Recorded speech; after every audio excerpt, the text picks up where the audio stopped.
Welcome back to another technical deep dive here in the debug zone. Today, we're tackling a big question and breaking it down with insights from other users. Hopefully, this clears up some misconceptions and helps you get the answer you need.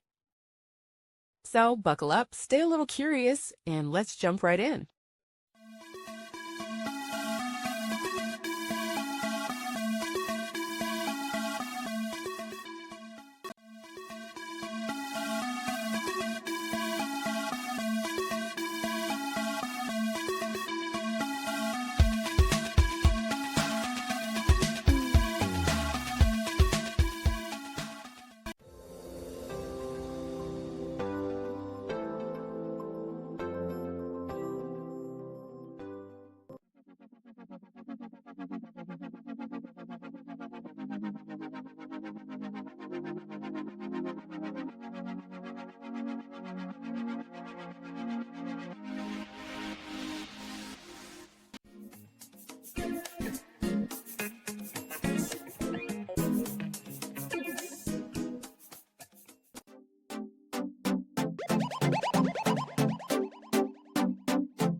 And that's a wrap.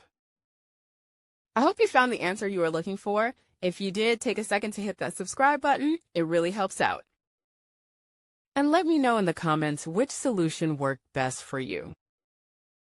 See you next time in the debug zone.